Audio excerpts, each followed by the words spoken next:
Tiago capítulo 5, do versículo 17 e 18. Olha que coisa importante. Elias era homem sujeito às mesmas paixões que nós, e orando pediu que não chovesse. Por 3 anos e 6 meses não choveu sobre a terra. E orou outra vez, e o céu deu chuva, e a terra produziu o seu fruto. Olha a importância da fé, esses 2 versículos nos mostram a importância da fé.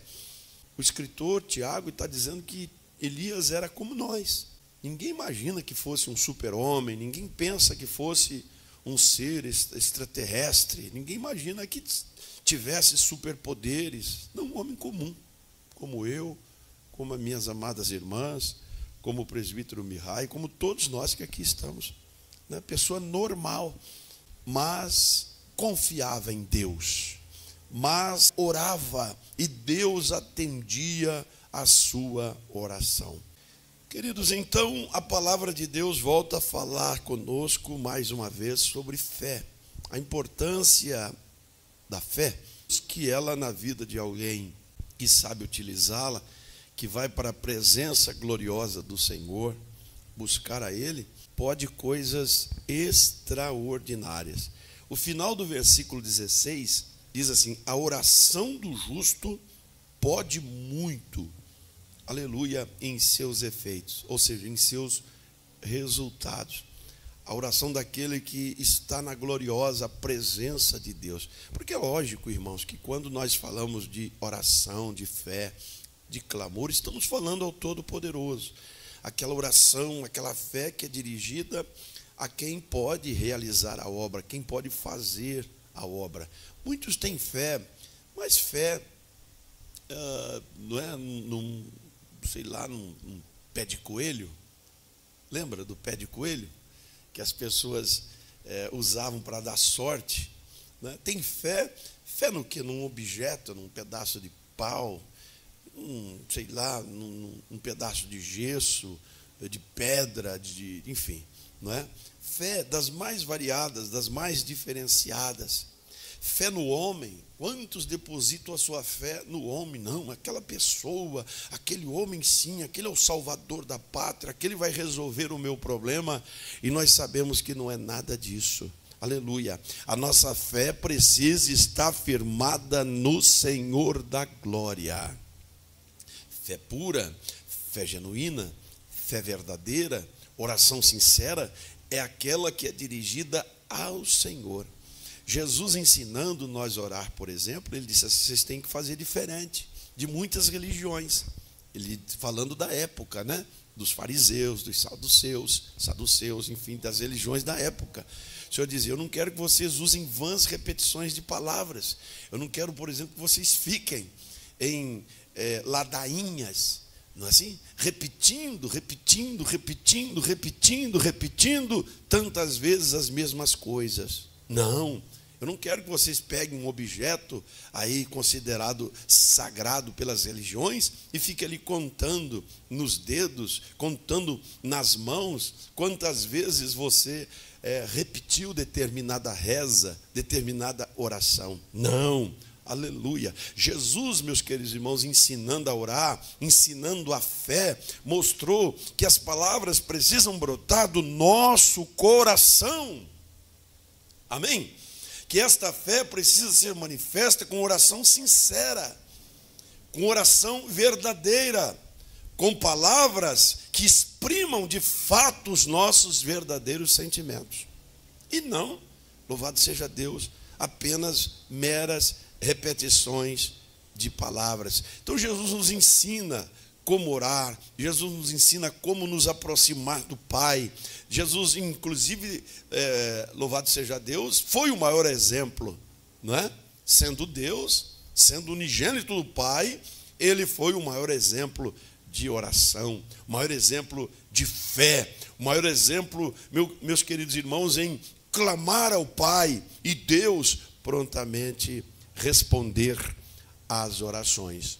Amém? Então, o texto nos assegura que Elias, que foi um dos maiores exemplos, irmãos, de orações respondidas, de fé, na velha dispensação, no Velho Testamento, foi o profeta Elias. Foi um dos homens que mais operou milagres extraordinários, milagres impressionantes, milagres de, como diz a turma, de cair o queixo, né? Coisas assim, a gente poderia até enumerar aqui, para os queridos irmãos. Foram pelo menos 7 milagres assim extraordinários, de ressurreição de morto. Olha que milagre, não é? De multiplicação, assim, a olhos nu, de azeite, de farinha, de manifestação prodigiosa. Esse aqui foi um dos maiores milagres que ele fez, que ele operou em nome do Senhor, por exemplo, não é isso? De que quando ele orou, o céu se fechou, se cerrou, e por 3 anos e 6 meses não choveu. Depois Deus falou para ele: Elias, está na hora de você orar de novo. Ele foi lá para a oração do Senhor. Então manda chuva para esse povo, Senhor. Manda chuva, glória seja dada ao nome do Senhor. Aleluia. E diz a palavra que o Senhor abriu os céus e choveu, e a terra, aleluia, produziu o seu fruto. Então, o texto está dizendo: homem como vocês, homem como nós. Ou seja, em outras palavras, o Tiago está dizendo assim: irmãos, ore com fé. Ore com fé. Mas eu quero, em nome de Jesus, entrar com um propósito com os irmãos, se os irmãos se unirem conosco nesse compromisso de fé, de jejum e oração, louvado seja Deus, para nós vermos acontecer aqui, no nosso meio, nesse simples lugar, Deus tomando a nossa vida, simples como somos, necessitados, limitados e fracos como somos, mas Deus tomar as nossas vidas e operar coisas aqui de deixar muitas pessoas com o cabelo em pé. Vocês creem nisso? Porque nós não estamos, meus amados irmãos, tratando aqui de suposições, não estamos tratando aqui de coisas, é um pensamento, é uma ideia. Não, irmão, nós estamos falando de fé, nós estamos falando de coisas reais, nós estamos falando de um Deus maravilhoso, um Deus vivo, que diz o Salmo 115, tem boca e fala, tem mão e apalpa, tem olhos e vê, tem ouvidos e ouve. É esse Deus que nós estamos servindo e adorando aqui nesse lugar. Não nos reunimos aqui para outro fim, não. É apenas e exclusivamente para isso, que o nome dele seja glorificado, que vidas sejam tocadas, sejam alcançadas, milagres aconteçam, as pessoas entendam que há um Deus todo-poderoso, que não está feliz com o sofrimento de ninguém. Um Deus disposto. Isaías diz que as mãos dele estão sempre estendidas e os seus ouvidos abertos, mas que o pecado faz divisão entre nós e ele, não é? Uma vez que derrubada essa parede, derrubada essa divisão, então o Senhor nos vê, o Senhor nos ouve, o Senhor estende a mão e faz o que ele quer fazer. Alguém acha que Deus está feliz com a desgraça, com a miséria que as pessoas vivem, com o sofrimento que as pessoas vivem, com a doença que as pessoas vivem, subjugadas pelo diabo? Não, Deus não está feliz com isso. O Senhor quer ver um povo liberto, um povo salvo, um povo transformado, um povo que às vezes vem sim as aflições, as angústias, porque é pertinente, não é? Jesus, enquanto vocês estiverem aqui, vocês terão aflições. Mas é um povo abençoado, um povo que enfrenta, que encara as aflições e sabe que o Senhor está no controle de todas as coisas. As pessoas por aí não sabem disso, irmão. As pessoas por aí olham, tem pessoa que é tão ruim, tão lesadinha, coitada, tão cegas espirituais, que ela diz: Deus está perdendo aqui, ó, Deus está perdendo, o diabo está ganhando. A cabecinha deles não funciona, não é? Eles não sabem que é o próprio pecado, que é essa vida devassa que eles levam, é que outorga para o diabo poder sobre eles, que dá, chancela o diabo, diz: Satanás, você tem autoridade, faz o que você quiser, porque o pecado ele torna, né, aquilo que acontece na vida das pessoas uma coisa legítima. O pecado faz isso. Mas uma vez que nós somos tocados por Deus, pela sua palavra, o milagre já começa aí, né, irmão? A pessoa começa a gostar da palavra, a ouvir a mensagem, a pessoa começa a abrir o coração para as coisas de Deus. Irmão, o diabo vai perdendo a força, os olhos vão se abrindo, né?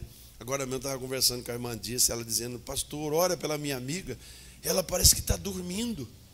Deus falando, Deus tratando, as coisas acontecendo, o Senhor oportunizando para ela um conserto, uma mudança, mas ela não acorda. A pessoa permanece, parece que naquela letargia, naquele adormecimento, naquela, sabe, morte. Por isso que Efésios diz: ó, desperta tu que dormes, levanta dentre os mortos, Cristo te esclarecerá. Então nós precisamos orar para que esse milagre aconteça, do despertamento.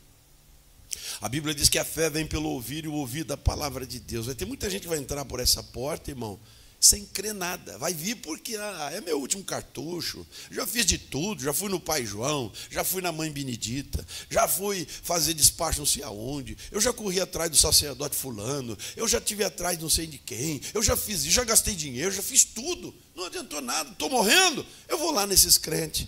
Quem sabe? Né? Diz que para quem está perdido todo mato é caminho, né? Quem sabe eu vou lá, vai que, né?